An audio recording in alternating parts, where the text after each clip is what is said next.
Morning students.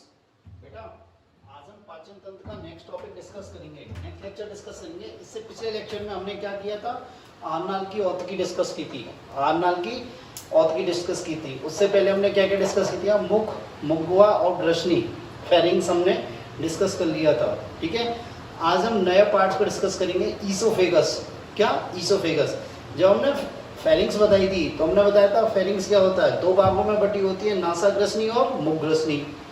नासाग्रसनी ऊपर वाला भाग होता है, मुखग्रसनी नीचे वाला भाग होता है। ठीक है, नासाग्रसनी किससे कनेक्टेड होती है या किससे संबंध होती है, नासा गुहा से, और मुखग्रसनी किससे होती है, मुख गुहा से। ठीक है, इसलिए क्या कहते हैं इसको, ग्रसनी को क्या बोलते हैं, फेरिंग्स को क्या बोलते हैं बेटा अपन, भोजन और वायु का कॉमन पाथ बोलते हैं, सामान्य पथ बोलते हैं। ठीक है, मुखग्रसनी के नीचे वाले भाग में जाके कहते हैं दो छिद्र पाए जाते हैं। पीछे वाला छिद्र होता है उसे क्या बोलते हैं हम, निगल द्वार। क्या बोलते हैं, निगल द्वार, जो किसमें खुलता है, भोजन नलिका में या ईसोफेगस में। किसमें, ईसोफेगस में। और आगे वाला छिद्र होता है उसे क्या बोलते हैं, कंठ द्वार। क्या बोलते हैं बेटा, कंठ द्वार। और कंठ द्वार किसमें खुलता है, श्वसन मार्ग में। किसमें, श्वसन मार्ग में। हमने यहाँ तक आपको बता दिया था। नेक्स्ट आता है आपका ईसोफेगस। क्या, ईसोफेगस। ईसोफेगस को हिंदी में ग्रसनी भी बोलते हैं और ग्रशिका भी बोलते हैं। ठीक है बेटा, तो नेक्स्ट आता है ईसोफेगस।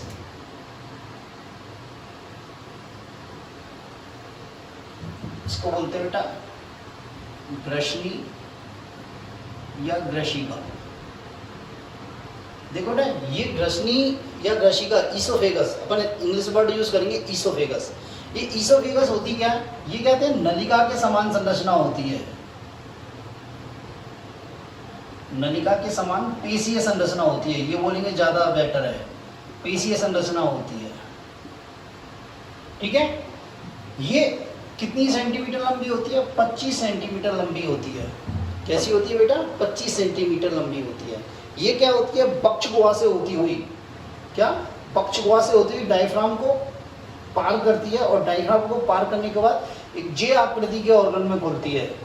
किसमें, जे आकृति के ऑर्गन में। तो ये क्या हुई, बक्ष गुहा को पार कर डायफ्राम से होकर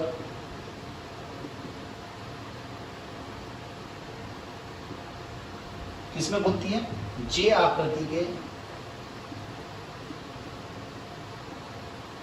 संरचना में खुलती है। इस जे आकृति की संरचना को क्या बोलते हैं, स्टोमक, आमाशय। बात क्लियर है, जे आकृति की संरचना में खुलती है। ठीक है, तो नेक्स्ट क्या होता है, ये जो ईसोफेगस होती है, ईसोफेगस ये किसकी बनी होती है, स्केलेटल मसल्स और स्मूथ मसल्स की बनी होती है। कंकालीय पेशियां और स्मूथ मसल्स की बनी होती है। तो किस किस की बनी होती है, कंकालीय पेशी एवं स्मूथ मसल्स की, चिकनी पेशियों की बनी होती है। किसकी बनी होती है, चिकनी पेशियों की बनी होती है। देखो बेटा, मैं आपको यहाँ एक्स्ट्रा बताता हूँ, ईसोफेगस होती है ना, इसको 3 पार्ट में डिवाइड किया जाता है, 1/3, 1/3 और 1/3। ठीक है, ये जो 1/3 वाला भाग है, ये किसका बना होता है, कंकालीय पेशियों का, स्केलेटल मसल्स का। ठीक है, ये किसका बना होता है, कंकालीय एवं स्मूथ मसल्स का।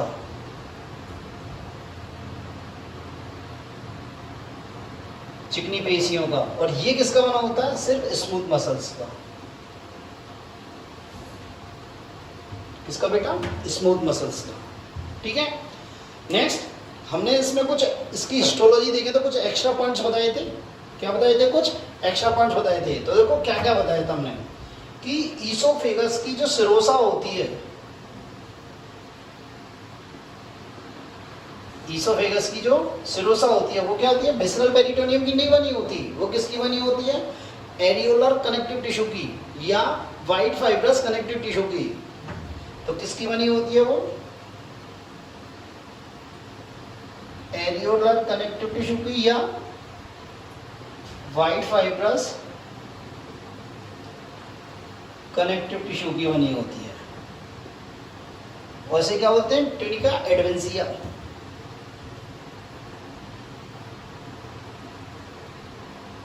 कल बताया था। एक तो ये बताया था इसके लिए। सेकंड हमने क्या बताया, ईसोफेगस की जो म्यूकोसा होती है, इस म्यूकोसा की जो इनर वॉल होती है, एपिथेलियल म्यूकोसा, क्या बेटा, एपिथेलियल म्यूकोसा,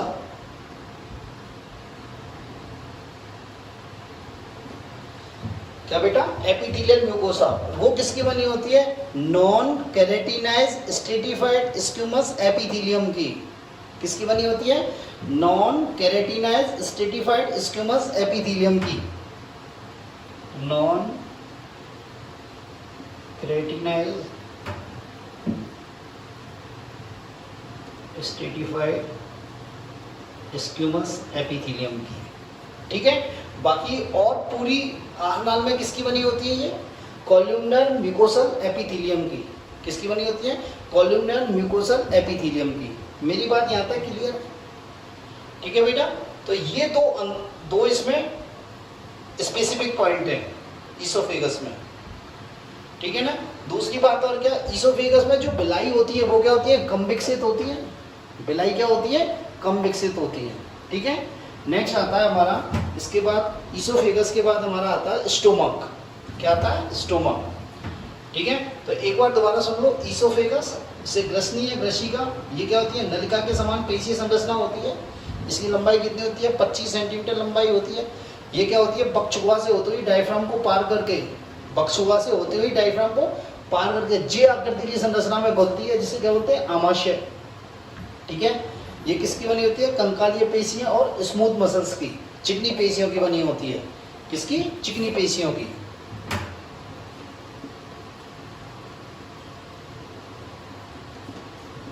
ठीक है, ये एक्स्ट्रा पॉइंट है यहाँ पे। इसको क्या 3 भागों में बांटा जाता है, 1/3 1/3 1/3। जो ऊपरी 1/3 है वो किसका होता है, कंकालीय पेशियों का। जो बीच का 1/3 पार्ट है उसका होता है कंकालीय और चिकनी पेशियों का। और नीचे का जो 1/3 पार्ट है वो किसका होता है, चिकनी पेशियों का, ठीक है। हिस्टोलॉजी में 2 डिफरेंस है इसकी में, बाकी नॉर्मल की वैसी है कि इसमें क्या है कि जो ईसोफेगस की सिरोसा है वो किसकी बनी होती है, एरिकुलर कनेक्टिव टिश्यू की या ल्यूज कनेक्टिव टिश्यू की, ढीले संयोजी ऊतक की। किसकी बेटा, ढीले संयोजी ऊतक की या श्वेत तंतु में संयोजी ऊतक की, जिसे क्या बोलते हैं, ट्यूनिका एडवेंसिया, ठीक है। और ईसोफेगस की जो म्यूकोसा होती है, म्यूकोसा की जो इनर वॉल होती है, म्यूकोसा की 3 वॉल होती है, हमने बताया था। एक तो होती है म्यूकोसल मस्कुलरिस, एक होती है लेमिना प्रोप्रिया, क्या होती है, लेमिना प्रोप्रिया, एक होती है एपिथेलियल म्यूकोसा। तो ये एपिथेलियल म्यूकोसा होती है ना, जो पूरी आहार नाल में किसकी बनी होती है, कॉलमनार म्यूकोसल एपिथेलियम की। जबकि यहाँ किसकी बनी होती है, ये सिर्फ बनी होती है non keratinized stratified squamous epithelium की, non keratinized stratified squamous epithelium की। मेरी बात क्लियर है बेटा। ईसोफेगस जिस जे आकृति के ऑर्गन में खुलती है, अंग में खुलती है, उसे बोलते हैं आमाशय, स्टोमक। ये इंपॉर्टेंट है बेटा, पूछ लेता है इसके बारे में। क्या बेटा, आमाशय।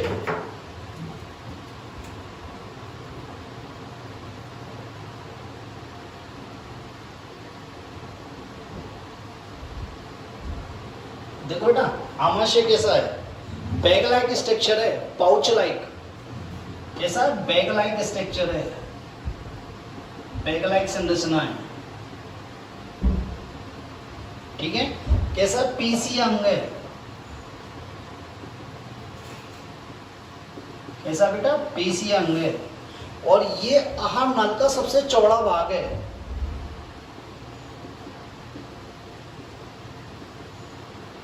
आहार नाल का सबसे चौड़ा भाग है। और ये कहाँ पाया जाता है, लेफ्ट साइड में पाया जाता है। कहाँ पाया जाता है, बाईं तरफ पाया जाता है।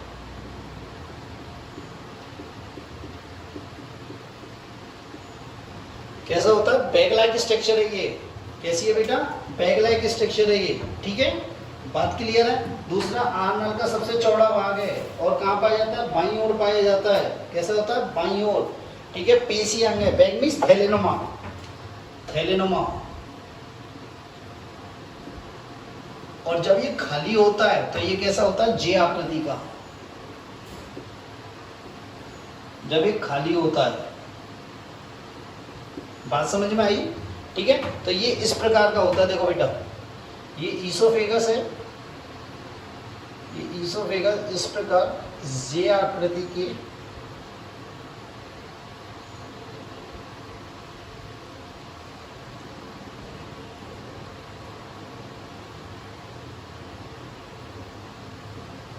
इस प्रकार इस ऑर्गन में खुल रही है, इसे बोलते हैं स्टोमक। क्या बोलते हैं बेटा? स्टोमक।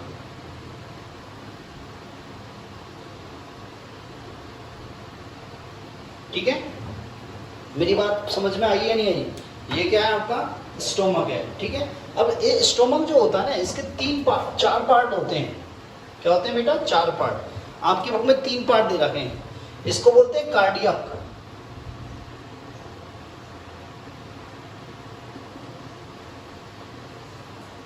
क्या बोलते हैं? कार्डियक। इसको बोलते हैं, इस बात को फंडस। क्या बोलते हैं बेटा? फंडस। इसको बोलते हैं बॉडी, और इसको बोलते हैं पायरोलस। पायरोलस। क्या बोलते हैं बेटा? पायरोलस। देखो यहां इस स्टोमक में ईसोफेगस जहां खुलती है, ईसोफेगस जिस छिद्र के द्वारा खुलती है उसमें ये वाला छिद्र है, इसको बोलते हैं कार्डियक छिद्र। क्या बोलते हैं? कार्डियक छिद्र। और इस छिद्र में क्या पाया जाता है? एक अवरोधनी पाई जाती है। क्या पाई जाती है? अवरोधनी, जिसे क्या बोलते हैं? कार्डियक अवरोधनी या कार्डियक स्पिंटर। क्या बोलते हैं इसको? Cardiac sphincter.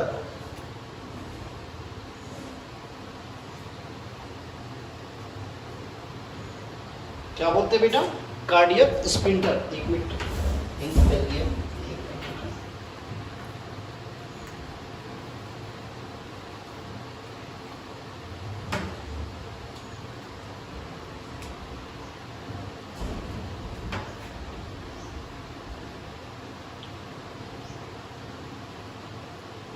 देखो ये कार्डियक स्पिंटर है ना, ये भी क्या होते हैं? वाल्व की तरह काम करते हैं। जो मैंने बताया ना, हृदय में कपाट होते हैं, उनकी तरह ही कार्य करते हैं, वाल्व की तरह ही।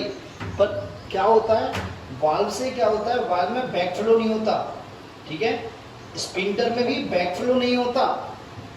स्पिंटर भी बैक फ्लो को रोकते हैं, विपरीत प्रवाह को रोकते हैं, पर विशेष परिस्थितियों में इसमें से विपरीत प्रवाह हो सकता है। जैसे उल्टी जब हमें होती है, वॉमिटिंग जब हमें होती है, तो उल्टा प्रवाह होता है।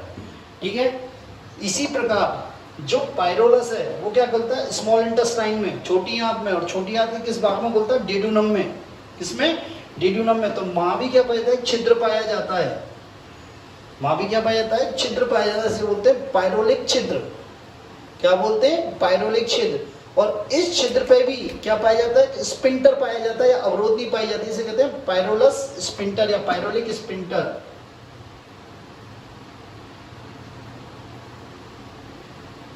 क्या बेटा? पायरोलिक स्पिंटर। ये स्पिंटर भी क्या होते हैं? विपरीत प्रवाह को रोकते हैं। क्या रोकते हैं बेटा? विपरीत प्रवाह को रोकते हैं, पर विशेष परिस्थितियों में ये विपरीत प्रवाह भी होने देते हैं, जैसे वॉमिटिंग के केस में।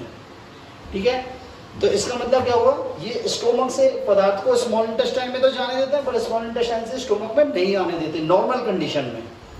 मेरी बात समझ में आई?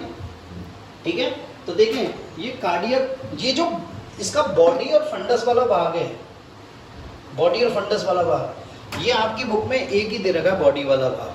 ठीक है, तो कार्डियक वाले भाग में क्या खोली है? कार्डियक वाले भाग में क्या खोली है? ईसोफेगस। क्या खोली है? ईसोफेगस। ये कार्डियक वाला भाग ईसोफेगस से यहाँ जुड़ा होता है, वहाँ क्या होती है? छिद्र पाया जाता है, उस पर एक स्पिंटर पाया जाता है, क्या होते हैं? Cardiac sphincter. ठीक है, फंडस और बॉडी ये कहता है सबसे मेन पार्ट होते हैं, ये इसके किसके? स्टोमक के सबसे मेन पार्ट होते हैं। और उसमें बहुत सारी गैस्ट्रिक ग्लैंड्स पाई जाती हैं। क्या पाई जाती है? Gastric glands. बहुत सारी ग्रंथियां पाई जाती हैं, जठरीय ग्रंथियां पाई जाती हैं।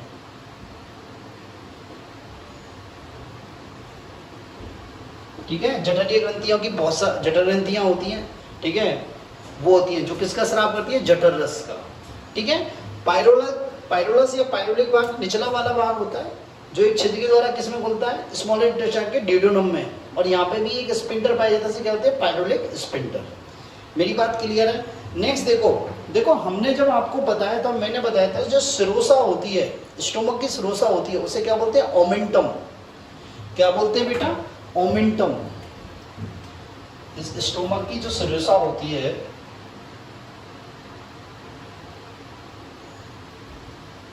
इसे क्या बोलते हैं, ओमेंटम। क्योंकि ओमेंटम में क्या होता है बेटा, ओमेंटम में श्रोसा के अलावा क्या होता है, बसा का, बसीय ऊतक का और लसिका ऊतक का जमाव होता है। इसमें क्या होता है, श्रोसा के साथ क्या होता है, फैटी टिश्यू होता है, बसीय ऊतक होता है और लसिका ऊतक होता है। क्या होता है, लसिका ऊतक होता है। ठीक है, तो यहाँ पे जो पाई जाती है इस वाले भाग में उसे बोलते हैं ग्रेटर ओमेंटम। क्या बोलते हैं, बड़ी ओमेंटम या ग्रेटर ओमेंटम।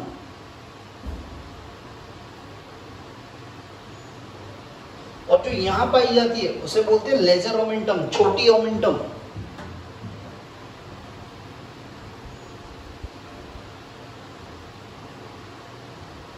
क्या बोलते हैं बेटा, lesser omentum and greater omentum.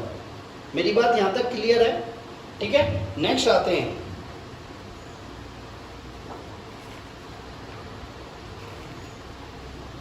Greater omentum और लेजर ओमेंटम के बाद देखते हैं। देखो बेटा, ये स्टोमक जो होता है ना, इसमें जो भोजन जो रुकता है वो 4 से 5 घंटे रुकता है। स्टोमक में जो भोजन रुकता है वो कितनी देर रुकता है, 4 से 5 घंटे।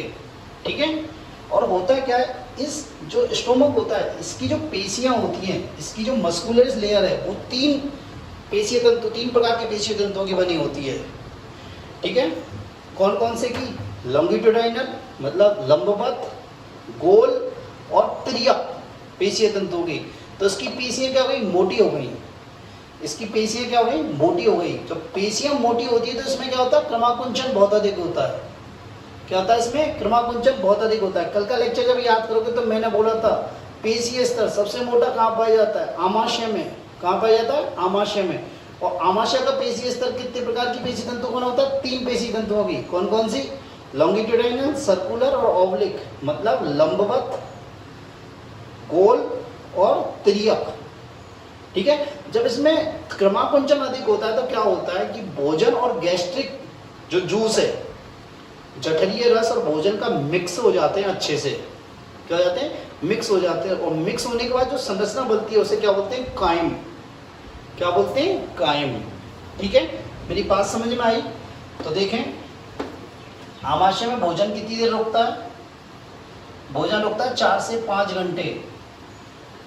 ठीक है, देखो कुछ ऐसा है, एल्कोहल जो होता है वो 15 मिनट रुकता है सिर्फ। ठीक है, कार्बोहाइड्रेट 2 से 3 घंटे रुकता है। प्रोटीन रुकती है 4 से 5 घंटे। ठीक है बेटा, और लिपिड, बसा, ये कितनी होती है, 7 से 8 घंटे रुकती है। कितनी रुकती है, 7 से 8 घंटे। देखो यहाँ एक्स्ट्रा पॉइंट देखो, एल्कोहल का अवशोषण स्टोमक में ही हो जाता है। यहाँ एल्कोहल का अवशोषण क्या हो जाता है, यहीं हो जाता है। अवशोषण किसमें हो जाता है, एल्कोहल का अवशोषण, आमाशय में। बात समझ में आई? आमाशय में कार्बोहाइड्रेट का पाचन बिल्कुल नहीं होता, कार्बोहाइड्रेट का पाचन नहीं होता। आमाशय में प्रोटीन का पाचन होता है। प्रोटीन का मैक्सिमम पाचन यहीं हो जाता है। ठीक है, और थोड़ी बहुत मात्रा में बसा का पाचन होता है, बहुत कम मात्रा में बसा का पाचन होता है। ज्यादा नहीं होता, बहुत कम मात्रा में बसा का पाचन होता है। बात समझ में आई? ठीक है, दूसरी बात क्या आ गई, इसमें क्या होता है, क्रमाकुंचन की गति होती है। तो क्रमाकुंचन का कारण क्या होता है, भोजन और जठरीय रस, गैस्ट्रिक जूस क्या होते हैं, क्रमाकुंचन की गति के कारण किसमें बदल जाते हैं, कायम में। किसमें बदल जाते हैं बेटा, कायम में। मेरी बात क्लियर है? किसमें बदल जाते हैं, कायम में बदल जाते हैं। ठीक है, क्लियर है? नेक्स्ट देखें, देखो ये आमाशय की जो म्यूकोसा होती है, आमाशय की जो म्यूकोसा होती है, सबसे आंतरिक लेयर, इस पर बहुत सारी असंख्य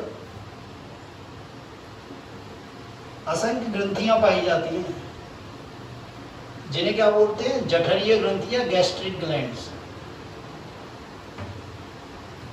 जठरीय ग्रंथि या गैस्ट्रिक ग्लैंड्स। तो देखो इन गैस्ट्रिक ग्लैंड्स में कौन कौन सी कोशिकाएं होती हैं वो इम्पोर्टेंट है। तो गैस्ट्रिक ग्लैंड में जो कोशिकाएं होती हैं वो कौन कौन सी होती हैं?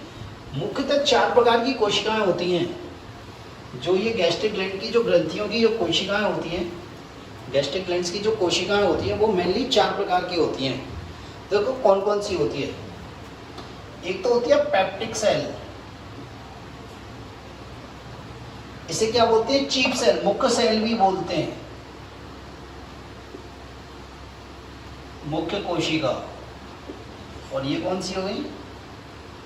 पेप्टिक कोशिका, ठीक है। और इन्हें क्या बोलते हैं? जाइमोजन कोशिका। क्या बोलते हैं बेटा? जाइमोजन सेल, जाइमोजन कोशिका। एक ये होती है पेप्टिक सेल, चीफ सेल या जाइमोजन। जाइमोजन का मतलब मैं अभी बता दूंगा आपको। सेकंड होती है बेटा अर्जेंटोफिल्स या ऑक्जेंट्रिक सेल्स होती है। पहले क्या होती है? ऑक्जेंट्रिक सेल्स।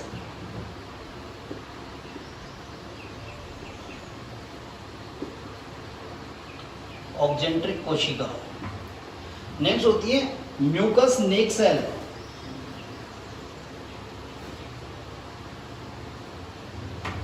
क्या होती है? म्यूकस नेक, श्लेष्मा ग्रीवा कोशिकाएं, श्लेष्मा ग्रीवा कोशिका, ठीक है। और फोर्थ वन होती है अर्जेंटोफिल सेल्स।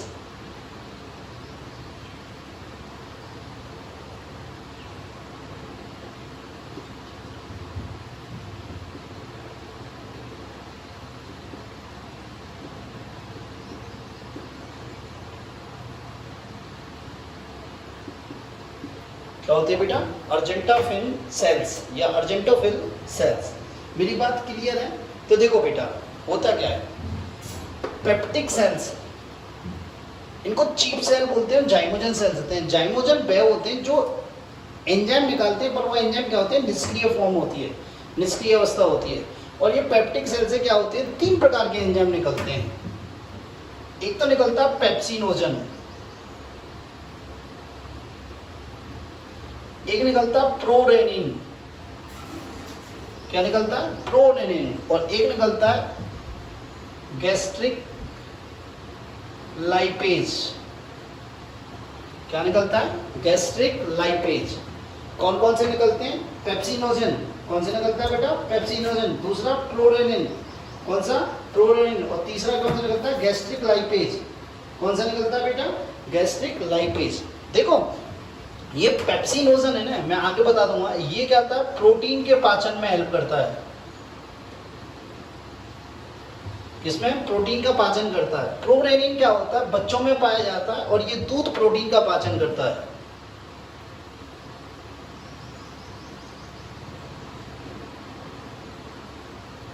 ठीक है। और ये गैस्ट्रिक लाइपेज क्या होता है? ये वसा का पाचन करता है। वो मैं अभी बताऊंगा कैसे करता है। एक्चुअली अभी ये पेप्सिनोजन और प्रोरेनिन क्या आता है? निष्क्रिय फॉर्म है। ये सक्रिय होंगे किसके द्वारा? HCl के द्वारा। किसके द्वारा? HCl के द्वारा। दूसरी आती है ऑक्जेंट्रिक सेल्स। ऑक्जेंट्रिक सेल्स कौन कौन से हार्मोन स्रावित, कौन कौन से एंजाइम स्रावित करती है? एक तो HCl स्रावित करती है और एक आंतरिक कारक या नेज कारक, इसको इंट्रिंसिक फैक्टर भी बोलते हैं। क्या बोलते हैं बेटा? इंट्रिंसिक फैक्टर, नेज कारक। ये HCl के फंक्शन में अभी बताऊंगा। नेज कारक देख लो, नेज कारक क्या होता है? विटामिन B12 के अवशोषण के लिए आवश्यक होता है। विटामिन B12 के अवशोषण के लिए आवश्यक होता है।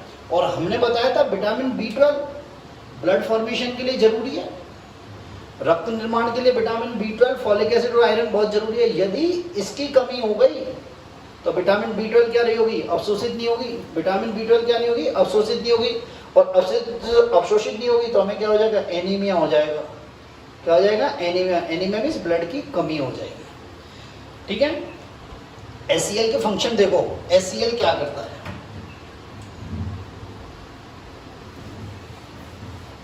HCl के फंक्शन देखो बेटा, एक मिनट, एससीएल के फंक्शन बताया उससे पहले ये दो सेल्स और देख लो। देखो ये म्यूकस नेक सेल हैं, ये क्या करती है, म्यूकस का स्राव करती है श्लेष्मा का।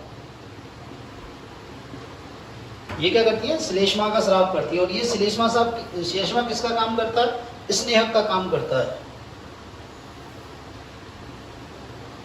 क्या करता है, स्नेहक का कार्य करता है। और ये क्या स्रावित करती है, बाइकार्बोनेट आयन भी स्रावित करती है बेटा।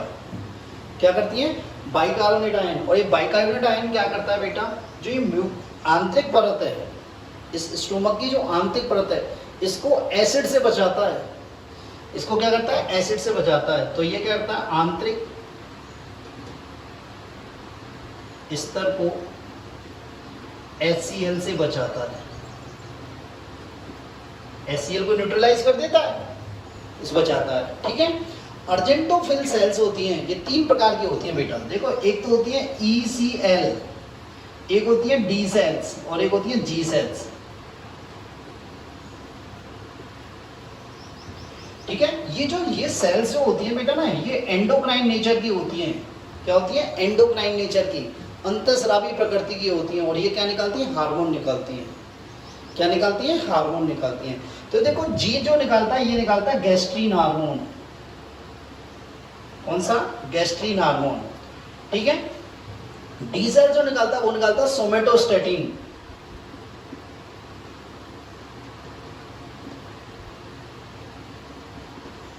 सोमेटोस्टेटिन। ठीक है। और ये ECL सेल होती हैं, ये क्या निकालती है, सेरोटोनिन और हिस्टामिन। क्या निकालती है बेटा, सेरोटोनिन एंड हिस्टामिन। सेरोटोनिन और हिस्टामिन। देखो नेक्स्ट देखो बेटा, सेरोटोनिन हम जानते हैं कि ये रक्त वाहिनियों क्या होता है, संकुचित करता है। ये क्या करता है, रक्त वाहिनियों को संकुचित करता है। इसलिए इसे क्या बोलते हैं, रक्त वाहिनी संकुचक या वैसो कॉन्स्ट्रिक्टर। वैसो कॉन्स्ट्रिक्टर ये रक्त वाहिनियों को क्या करता है, प्रसार करता है। उनमें क्या होता है, प्रसार करता, मतलब फैलाता है। तो इसे बोलते हैं रक्त वाहिनी प्रसारक, वैसो डायलेटर। क्या बेटा, वैसो डायलेटर। देखो ये गैस्ट्रीन जो होता है ना, गैस्ट्रीन, ये क्या करता है, गैस्ट्रिक जूस, जठरीय रस के स्राव को बढ़ाता है। ये क्या करता है, जठरीय रस के स्राव को बढ़ाता है। ठीक है। और ये सोमेटोस्टेटिन होता है ना, जठरीय रस के स्राव को घटाता है। ये जठरीय रस के स्राव को घटाता है। बात क्लियर हो गई, एक बार दोबारा देख लो। पहली आती है पेप्टिक सेल या चीप सेल या जाइमोजन सेल्स। ये क्या निकालती है, पेप्सिनोजन, जो क्या करता है, प्रोटीन का पाचन करता है। प्रोरेनिन क्या करता है, दूध प्रोटीन का पाचन करता है। किसमें, बच्चों में, छोटे बच्चे होते हैं ना उनमें, हम में नहीं पाया जाता ये। ठीक है। गैस्ट्रिक लाइपेज क्या होता है, बसा का पाचन करता है। किसका करता है, बसा का पाचन। नेक्स्ट आती है म्यूकस नेक सेल, ग्रीवा म्यूकस सेल। ठीक है। तो ये क्या होता है, एक तो HCl स्रावित करता है, जिसका फंक्शन भी मैं बता रहा हूँ। एक क्या करता है, नेज कारक, इंट्रिंसिक फैक्टर, आंतरिक कारक स्रावित करता है, जो क्या करता है, विटामिन B12 के अवशोषण के लिए अति आवश्यक होता है। और विटामिन B12 के अवशोषण किसके लिए जरूरी है, रक्त के निर्माण के लिए। और यदि इसकी कमी होगी तो हमें क्या हो जाएगा, रक्त की कमी हो जाएगी। इसे क्या बोलते हैं, एनीमिया। क्या बोलते हैं, एनीमिया। ठीक है। नेक्स्ट आता है, सॉरी ये ऑक्जेंट्रिक सेल्स हैं। ये HCl वाली क्या, ऑक्जेंट्रिक सेल, अपन गलत बोल गए, ये म्यूकस नेक सेल नहीं, ऑक्जेंट्रिक सेल है। ठीक है। ये म्यूकस नेक सेल किसको स्रावित करती है, श्लेष्मा स्रावित करती है, जो किसकी तरह, स्नेहक की तरह कार्य करता है। किसकी तरह करता है, स्नेहक की तरह कार्य करता है। बाइकार्बोनेट आयन स्रावित करती है, ये जो क्या होता है, आंतरिक स्तर को HCl से बचाता है। ये HCl को क्या करता है, न्यूट्रलाइज कर देता है। ठीक है। नेक्स्ट आती है अर्जेंटोफिन सेल। ठीक है। ये अर्जेंटोफिन सेल है ना, ये क्या होती है बेटा, ये एंडोक्राइन नेचर की होती है, अंतःस्रावी नेचर की होती है।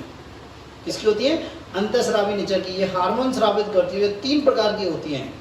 ECL सेल जो क्या होती है, सेरोटोनिन और हिस्टामिन स्रावित करती है।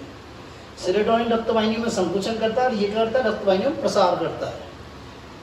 ये D सेल, ये क्या होती है, सोमेटोस्टेटिन स्रावित करती है। ये सोमेटोस्टेटिन क्या होता है, ग्रोथ हार्मोन इनहिबिटिंग हार्मोन को हम क्या बोलते हैं, ग्रोथ हार्मोन संदमक हार्मोन को हम सोमेटोस्टेटिन बोलते हैं। ये क्या करता है, जठरीय रस के स्राव को कम करता है। और ये G सेल, ये क्या करती है, गैस्ट्रीन हार्मोन स्रावित करती है, जो क्या करता है बेटा, जठरीय रस के स्राव को बढ़ाता है।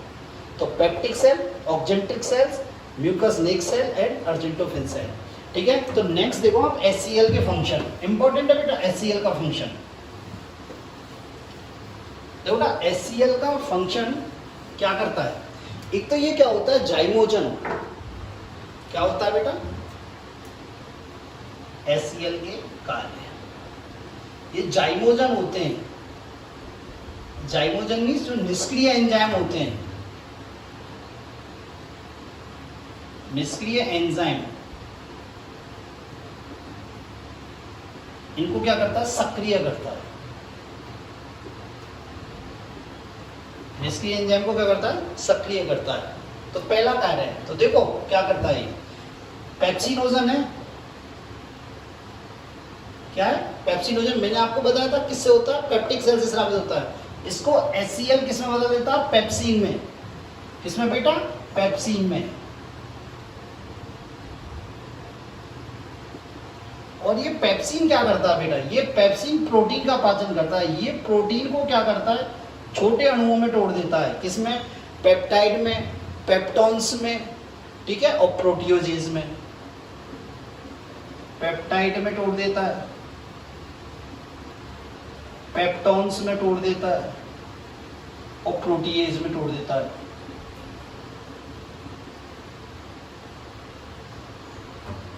पेप्टाइड में तोड़ देता है, पेप्टॉन्स में तोड़ देता है और प्रोटीएज में तोड़ देता है। ये कहते हैं प्रोटीन के छोटे रूप होते हैं। बात समझ में, एक तो ये होता है। दूसरा क्या होता है, ये हमारे शरीर बच्चों में क्या निकलता है, एक हार्मोन निकलता है प्रोरेनिन, जो क्या करता है दूध प्रोटीन का पाचन करता है। तो ये क्या करता है प्रोरेनिन को किसमें बदल देता है, रेनिन में। क्या, रेनिन में। और ये रेनिन जो होता है ना बेटा, ये क्या करता है केसिन प्रोटीन को, दूध प्रोटीन को बोलते हैं केसिन प्रोटीन, उसे किसमें बदलता है, केसिनोजन में बदल देता है या पैराकेसिनेट में बदल देता है।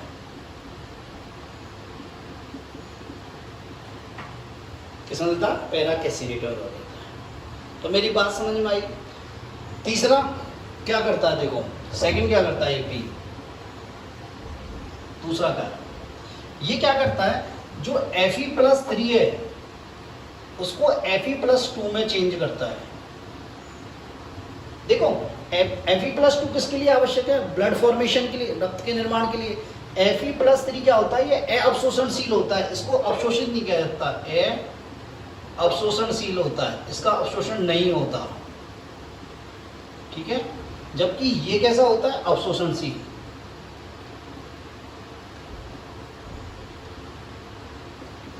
तो अवशोषणशील चाहिए तो Fe+3 को Fe+2 में चेंज करेगा। तीसरा क्या करता है बेटा, ये खाने को सड़ने से रोकता है।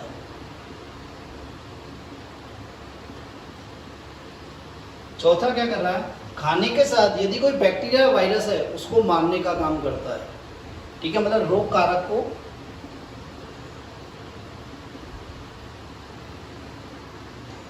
मारने का कार्य करता है।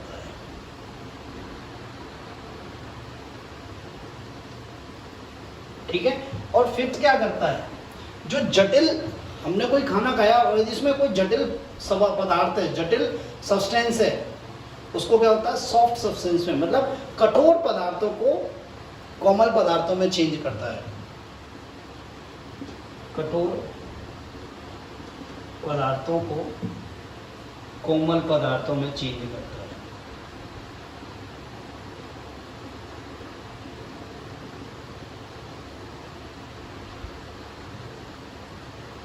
ठीक है, तो ये हैं आपके HCl के कार्य। जाइमोजन निष्क्रिय एंजाइमों को सक्रिय करता है, पेप्सिनोजन को सक्रिय कर रहा है, जिससे क्या पेप्सिन बन रहा है। पेप्सिन किसका काम कर रहा है, प्रोटीन पाचन का काम कर रहा है।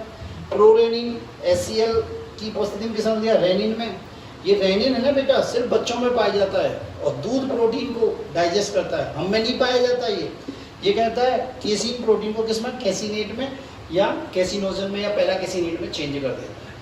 ठीक है, Fe+3 जो अवशोषणशील है उसे अवशोषणशील Fe+2 में चेंज करता है। खाने को सड़ने से रोकता है, कठोर पदार्थों को कोमल पदार्थों में या सॉफ्ट पदार्थों में चेंज करता है, रोग कारक को मारने का कार्य करता है। रोग कारक को क्या करता है बेटा? मारने का कार्य करता है। ठीक है, नेक्स्ट आता है जठर रस का संगठन।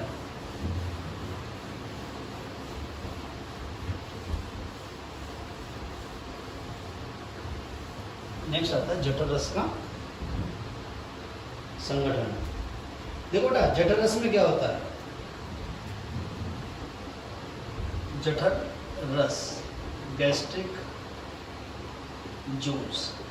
देखो बेटा, इसमें क्या होता है? जल होता है कितना? 99.5%। HCl होता है 0.2 to 0.3%। कितना होता है बेटा HCl? 0.2 to 0.3%। ठीक है, और इसी HCl के कारण इसकी pH कितनी होती है? 1.5 to 2.8 तक होती है। 1.5 to 2.8 तक होती है, जो बहुत अधिक अम्लीय है, बहुत अधिक अम्लीय है। और क्या पाए जाते हैं इसके अंदर? बहुत सारे एंजाइम पाए जाते हैं। ठीक है, हमने बताया था कौन सा? Prorenin, pepsinogen, gastric lipase. क्या? Gastric lipase. ठीक है, बहुत सारे हार्मोन पाए जाते हैं, गैस्ट्रिन, सोमेटोस्टेटिन, सेरोटोनिन, हिस्टामिन, और क्या क्या पाया जाता है? म्यूकस पाया जाता है और बाइकार्बोनेट आयंस पाए जाते हैं। म्यूकस पाया जाता है और क्या पाया जाता है? बाइकार्बोनेट आयंस पाए जाते हैं। बात मेरी क्लियर है? तो यहाँ होता है आपका स्टोमक कंप्लीट। ठीक है, नेक्स्ट आता है आपका स्मॉल इंटेस्टाइन, जो कि हम नेक्स्ट लेक्चर में डिस्कस करेंगे। ठीक है बेटा, थैंक यू।